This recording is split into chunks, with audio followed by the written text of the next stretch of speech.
Gusto ko makita iba't ibang booth, di ba? But you know, sobra. ako being a single mom, I'm a mom and a dad at the same time. As a matter of fact, kakahatid ko lang sa aking youngest para mag-college.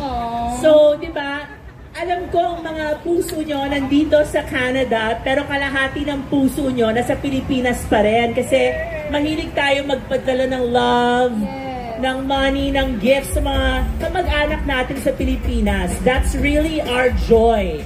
Yung hindi dahil pinipili tayo, pero talagang gusto natin. Like my mom would always send me money. Ako naman, I'll send my kids money also. So, nagpapadala tayo ng love. So, kailangan talaga, wag natin makalimutan na magpadala ng love sa ating mga kamag-anak at loved ones back home. Guys, yes. I want to visit Lake Louise. Oh, ano pa ba? Calgary. Halifax. Ano sinabi mo na may snow crabs? Ayan, snow crab lobsters. Okay, I'll go there. Sige, mahilig ako sa crabs. Sisingit ako kasi maraming may mga nagtatanong dito. Oy, interview naman yan. By my name. Nabibighani ako sa video. Hello, what Marites ha? Baka galing kay Marites ang mga question. Is that okay? Sure. Okay, go well, ahead. First question, let's talk about love of your life. Love of my life. Oh, kailangan kayo. Hindi naman po Marites yun. Oo. So, your beautiful daughters, Lauren and Vinny. Alam ko yung love of your Venice, love of your life. Ano naman yung other love life? Yeah. Ano other love? Lalaki ba? Bakit meron mo? Pwede ano? Basta po yung alam mo, na may napupusuan. ang love, May ang napupusuan. O, diba? Hindi, ang love, syempre may love.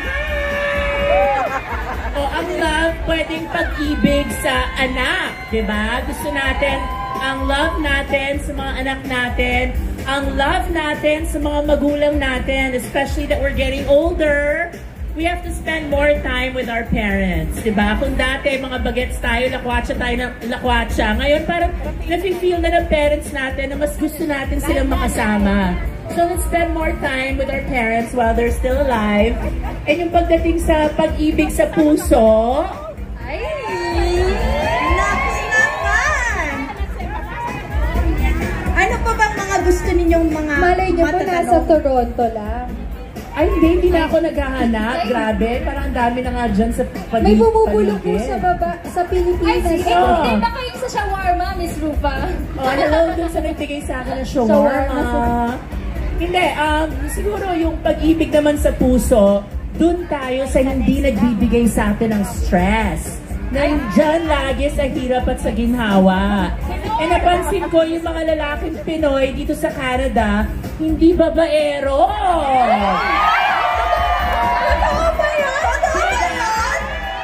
They're so busy with work. Hindi ka tulad sa Pilipinas, inuman ang inuman lang. Nakikiinom din sila dito. Hindi. Dito, trabaho iniisip nila at paano makakapagbigay ng better life for their future, for their family's future. Kaya, walang tong-its dito. Sabi ni nanay, walang tong-its. May casino daw. Dito puro trabaho, di ba? Kaya napansin ko yung mga misis dito, parang happy-happy. Shopping na ng shopping. Totoo ba yun? Parang ako yun. Parang hindi. Hindi, ako naman, yung, ano naman, dapat makakuha tayo ng maaga matulog. Diba? Hindi yung mahilig gumala sa gabi. Maraming salamat. You know, when I arrived in Canada the other day, talagang napakaganda ng welcome nila para sa akin. So, maraming salamat sa mga kababayan natin dito. You're all very friendly at hindi nawawala pa rin ang pagka-Pinoy natin. Yay! Nagyan tayo dito! And this is not just Toronto. Filipino community in Toronto. Nandito lahat from Mississauga, Hamilton, Scarborough. Di ba guys?